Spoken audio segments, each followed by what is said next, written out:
Have you found yourself trying something, getting some improvement, and then going right back to where you were before?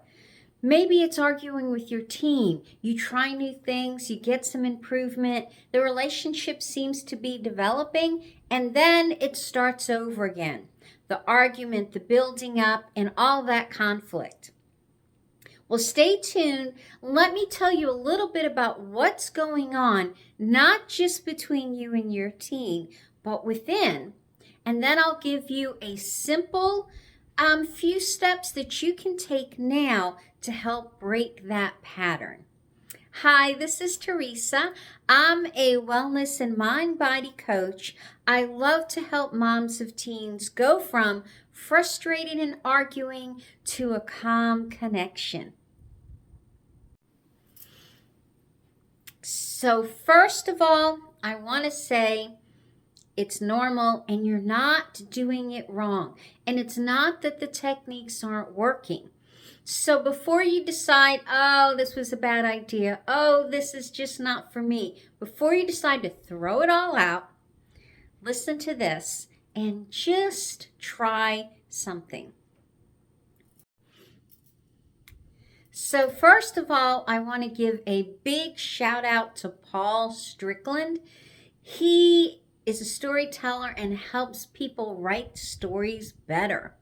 So in one of his articles, I signed up for his emails because they're so helpful. Little things that just you miss and a different way of looking at stuff. So in his article, it's about knowing the difference between bad and unfinished. So sometimes, whether it's writing, whether it's performing, and that's when you really see it, but it's true in everyday life. We think because something's not working out and we're feeling that, oh, this isn't good. That's how it feels.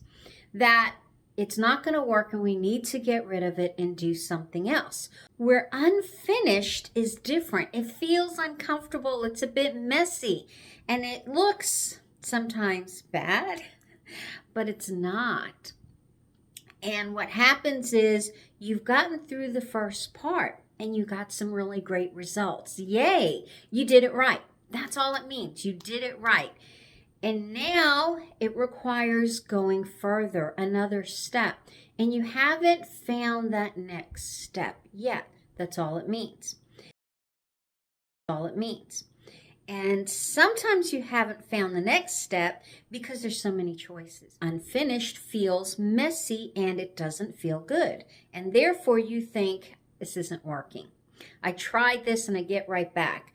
So what he suggests is taking a direction, finding something and making a couple of new steps. Go further with whatever your goal was for the relationship.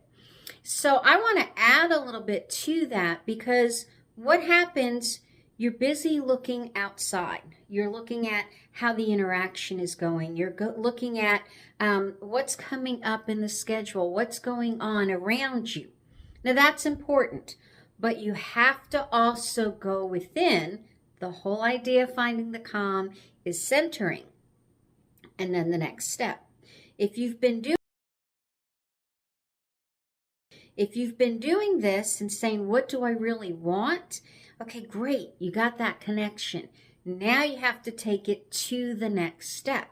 What do you want to build? Where do you want to go with this? Once you decide that, all of a sudden, it's not infinite possibilities. It's just a few choices.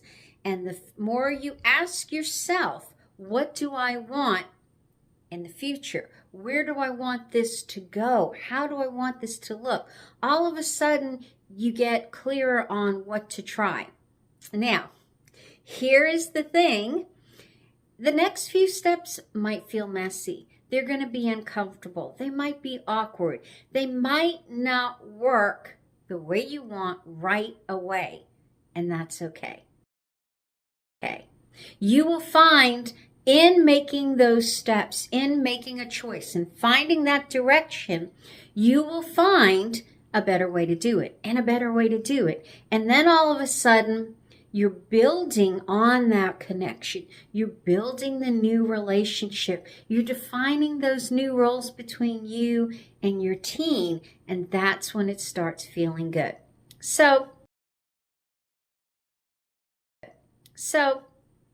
that's it for today. If you found this helpful and you would like a little bit more support on how to get a clear goal, or what are the steps that I would like to take for that next goal, contact me. I have a link below where you can get a great one-page quick tips on how to bridge that conversation.